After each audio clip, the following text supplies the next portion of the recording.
அறிவாளியான பறவை வந்து காக்கா தான். ஏன்னா அந்த காக்காவுக்கு தான் ரொம்ப அறிவு இருக்குன்றத நம்ம சயின்டிஸ்ட் தான் கண்டுபிடிச்சிருக்காங்க.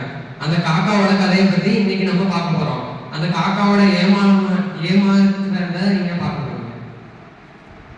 யாரு சொன்னா இந்த காக்கா கதை அறிவா இருக்குன்னு சொல்லி? இந்த கதையை கேளுங்க. ஒரு ஊர்ல ஒரு பாட்டி இருந்தாங்களாம். அதுவும் அழகான பாட்டி. மிஸ் இந்தியால கடைசி லெவல்ல தோத்து போன பாட்டி. இந்த அழகான பாட்டி வடை சுட்டுட்டு இருந்தாங்க. அந்த வடை எப்படி இருந்துச்சு தெரியுமா?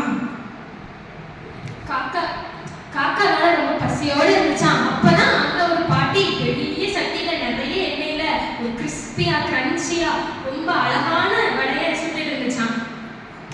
அந்த பாட்டி வடை சுட்டுட்டு இருக்கப்போ மேக்கப் போடுறேன்னு சொல்லிட்டு வெளியே போனாங்க. அந்த இடத்துல பார்த்து காக்கா உள்ள இருக்கும்போது அந்த வடை எங்க சுட்டுச்சான். சுட்ட வடை மறுபடியும் சுட நரி வந்து ஓரமா நின்று பார்த்துக்கிட்டு இருந்துச்சான் காக்காவை. ஸோ அது எப்படா தனியா வரும், எப்போ அந்த மரத்தை விட்டு வேற இடத்துக்கு வரும் அப்படின்னு சொல்லி வந்துகிட்டு இருந்துச்சான். ஸோ என்ன ஆச்சுன்னா மறுபடியும் அந்த காக்கா வந்து வடையை தூக்கிட்டு பக்கத்து மரத்துக்குள்ள போயிட்டு, ஸோ இந்த நரி வந்து கேட்டுச்சான் அந்த காக்காட்ட, காக்கா காக்கா நீ பார்க்க ரொம்பவே கருப்பா அழகா இருக்க. ஸோ எனக்கு வந்து நீ பாடுனா எப்படி கேட்கணும்னு எனக்கு ரொம்ப ஆசையா இருக்கு, எனக்கு ஒரே ஒரு வாட்டி பாட அப்படின்னு சொல்லிட்டு நரி கேட்டுச்சான். சரி, நிறைய ஆசைப்பட்டு கேக்குதே அப்படின்னு காக்காவும் பாடிச்சான். காக்கா என்ன பாடிச்சுன்னா, விட்டு போன வாசல்